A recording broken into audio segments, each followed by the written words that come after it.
दोस्तों नमस्कार, मैं मुकेश शर्मा आज फिर आपके बीच में एक नए टॉपिक के साथ आया हूँ। दोस्तों, हर आदमी का जीवन में एक उद्देश्य होता है, एक सपना होता है कि वो बड़ा होकर कुछ बने, पर क्या बने और वो क्या करे। दोस्तों, दो ही रास्ते हैं। एक रास्ता तो है कि वो कोई अपना व्यवसाय करे, वो चाहे एग्रीकल्चर का हो या और किसी टाइप का बिजनेस हो। दूसरा है कोई वो नौकरी करे, वो कोई जॉब करे, चाहे नौकरी वो प्राइवेट हो चाहे वो नौकरी सरकारी हो। दोस्तों, ये जरूरी नहीं कि पहले ही प्रयास में कोई बड़ी नौकरी मिल जाए। बड़ी नौकरी मिले ना और छोटी वो करे ना, ऐसा संभव नहीं है। तो आमतौर पे आदमी ये सोचता है कि उसको जो भी नौकरी मिल रही है पहले उसे ले लो, और उसके मन में जो सपना पल रहा होता है उसके लिए बहुत सारे रास्ते निकल आते हैं। दोस्तों, इसके लिए वो और कुछ सपना लेकर ही तो रेलवे में या अपने किसी भी विभाग में ज्वाइन करता है। दोस्तों, वो कहते हैं ना, किरण चाहे सूर्य की हो चाहे किरण आशा की हो, जीवन के सभी अंधकार को मिटा देती है। दोस्तों, अब तक आप मेरे इस टॉपिक को समझ गए होंगे।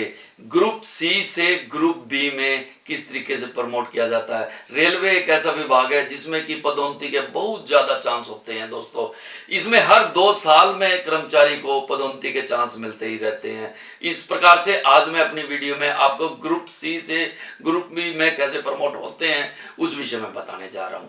सबसे पहले तो ये होगा कि आप वैकेंसियों को ही असेस करेंगे कि भी कितनी वैकेंसीज हैं। दोस्तों, 2 साल के बाद ये चांस मिलता है गजेटेड ऑफिसर बनने के लिए, जिसमें 24 माह की वैकेंसियां को काउंट किया जाता है, उसमें 6 महीने और जोड़े जाते हैं, यानी कि अगले 30 महीने की वैकेंसियों को उठाया जाता है, जिसके अंदर ये देखा जाता है कि रिटायर्ड कितने आदमी हो रहे हैं, वीआरएस कितने आदमी ले रहे हैं, डेथ कितने आदमियों की होगी है इसके बीच में, डेपुटेशन पर कितने आदमी चले गए हैं, लंबी ट्रेनिंग पर कितने आदमी गए हैं, एग्जिस्टिंग वैकेंसी कितनी है, कितने प्रमोट हो गए हैं। इस हिसाब से वो वैकेंसी असेस की जाती है। दोस्तों, 2 टाइप की सर्विस होती है रेलवे के अंदर गजेटेड ऑफिसर्स के लिए। एक होती है ऑर्गेनाइज सर्विस, दूसरी होती है दोस्तों मिसलेनियस कैडर की। जो ऑर्गेनाइज सर्विस होती है उसके अंदर भी 2 प्रकार होते हैं जिससे आप ग्रुप बी में एंट्री कर सकते हैं। अब वो 2 कौन कौन से प्रकार होते हैं? सबसे पहला तो मैं आपको बताना चाहूंगा कि जो वैकेंसी असेस की है हम लोगों ने, उसमें जितनी वैकेंसी है उसको 2 भागों में बांट दिया जाता है। एक 70% में जो कि प्रमोटी कोटे के अगेंस्ट मानी जाती हैं, और एक 30% में जो कि एलडीसी कोटे के अगेंस्ट या टैलेंटेड कोटे के अगेंस्ट मानी जाती है। दोस्तों, मैंने बताया 2 तरीके हैं इसके अंदर एंटर होने के लिए। अब हम सबसे पहले बात करेंगे 70% की, जिसे कि हम प्रमोशनल कोटा भी बोलते हैं। इसके अंदर दोस्तों लेवल 6 और लेवल 7 के जितने भी कर्मचारी साथी हैं हमारे, वो अपने विभाग में अप्लाई कर सकते हैं, परंतु उसके लिए उसकी 3 साल की सर्विस होना बहुत जरूरी है। दोस्तों, सीनियरिटी से इसमें पैनल बनाया जाता है। पेपर है जो 100% ऑब्जेक्टिव का एक नया फरमान जारी हुआ 2019 से कि जो भी पेपर बनेगा दोस्तों वो पूरा का पूरा ऑब्जेक्टिव होगा। उसके अंदर आपको 60 मार्क्स लेने होंगे, तभी आप उसमें पास होंगे। और इसके अलावा एमसीक्यू मल्टी चॉइस क्वेश्चन इस वाला पैटर्न इसके अंदर अपनाया जाएगा। इसके अंदर marks plus CR plus seniority count होती है।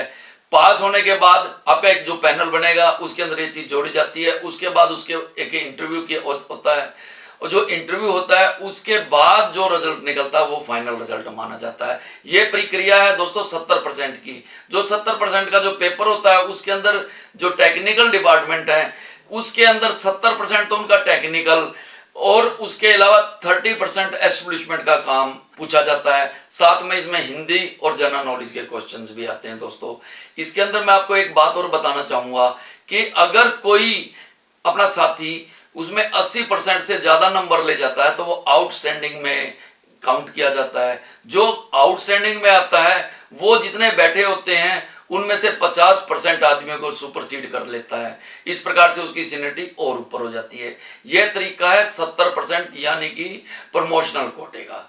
इसके अलावा दोस्तों दूसरा तरीका है 30% का। दोस्तों, 30% में भी लेवल 6 और लेवल 7 के कर्मचारी हैं वो अप्लाई कर सकते हैं। 70% में मैंने आपको बताया था कि 3 साल की सर्विस चाहिए, परंतु इसमें 5 साल की सर्विस चाहिए। दोस्तों, उसमें मैंने बताया था आपको एक पेपर 100% का होता है।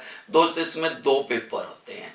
एक पेपर कहलाता है प्री क्वालिफाइंग, दूसरा पेपर कहलाता है मेन। इसके अंदर से अब 2019 में आरबी 53/2019 के द्वारा एक नई गाइडलाइन जारी की गई है। इसके अंदर जो प्री पेपर होगा दोस्तों वो एमसीक्यू ही होगा, मल्टी चॉइस क्वेश्चन स्टाइल से ही होगा। और जो इसके अंदर पास मार्क्स आपको 75 चाहिए और या 75 से ज्यादा चाहिए, 75 से कम वाले को इसमें पास नहीं माना जाएगा दोस्तों। इसके बाद जितनी वैकेंसी है उससे 5 गुना कर्मचारी ज्यादा को जिन्होंने पेपर पास किया उनको आप फिर मेन एग्जामिनेशन के लिए बुलाएंगे दोस्तों। जो मेन एग्जामिनेशन है वो डिस्क्रिप्टिव होगा, यानी कि लिखित पे होगा। और लिखित में जो पेपर होगा उसके अंदर आपको 60 नंबर लेना जरूरी होगा। अब मेरा कहने का मतलब ये है कि आपको पहला पेपर प्री देना होगा, उसमें आपको 75 नंबर चाहिए। जब वो पास कर जाएंगे तो जितनी वैकेंसी हैं 5 गुना आदमियों को उसके अंदर बुलाया जाएगा मेन के लिए। और मेन में जो पास होगा उसको 60% नंबर जरूरी लेके आएगा। इसके अंदर भी मार्क्स प्लस आपकी सीआर से ही रिजल्ट तैयार किया जाता है दोस्तों। और फिर इंटरव्यू होगा, इंटरव्यू के बाद जो लिस्ट निकलेगी वो रिजल्ट कहलाएगा। दोस्तों मैंने अभी आपको ऑर्गेनाइज सर्विस के बारे में बताया है। इसके अलावा एक मिसलेनियस कैडर भी होता है। इसके अंदर पेपर का स्टाइल बिल्कुल दूसरा होता है। इसके अंदर जिस प्रकार से 70% का पैटर्न है वही पैटर्न होता है, परंतु इसके अंदर 100% का एक ही पेपर होता है। इसके अंदर भी सारा का सारा 70% वाला सिस्टम होता है।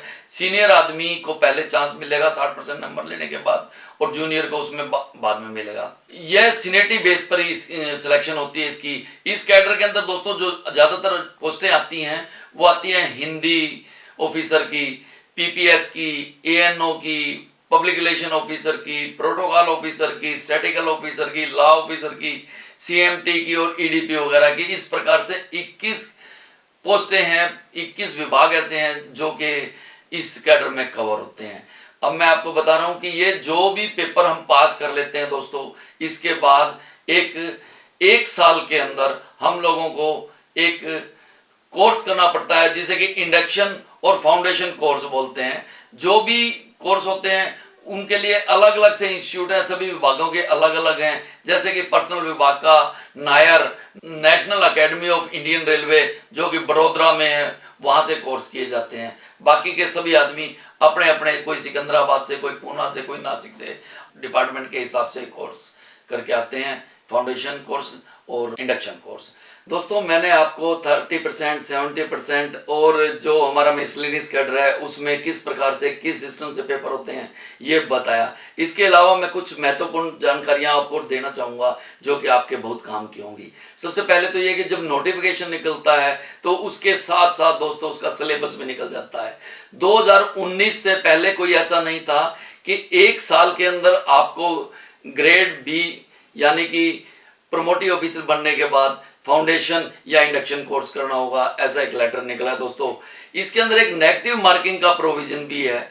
अगर आपके 3 क्वेश्चन गलत होते हैं तो आपका 1 नंबर कटता है, मतलब 1/3 नेगेटिव मार्किंग होती है दोस्तों इसके अंदर। दोस्तों किसी ने पेपर दिया है पर उसकी कोई D&R इंक्वायरी पेंडिंग है तो उसका जो रिजल्ट है वो सील बंद लिफाफे में रोक दिया जाता है। जब उसकी इंक्वायरी कंप्लीट होने के बाद अगर वो साफ निकल जाता है उस इंक्वायरी से तो ही उसका रिजल्ट डिक्लेयर किया जाता है। इसके अलावा सीआर को लेके भी एक गलत होती है दोस्तों लोगों के मन में कि अगर किसी कर्मचारी की सीआर खराब हो जाती है और उसको बताना कानूनन जरूरी होता है, और अगर किसी कारणवश उसको नहीं बताया है तो उसकी सीआर खराब नहीं मानी जाएगी जब तक कि वो अपनी अपील ना दे।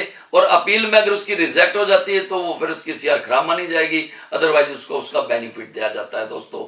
और जो बेस्ट अमंग फेलियर का प्रोविजन पहले से चला रहा है वो नॉन टेक्निकल में या नॉन सेफ्टी की पोस्टों में अब भी दोस्तों वैसे के वैसे ही है, वही पुराना फार्मूला लागू है इसके ऊपर।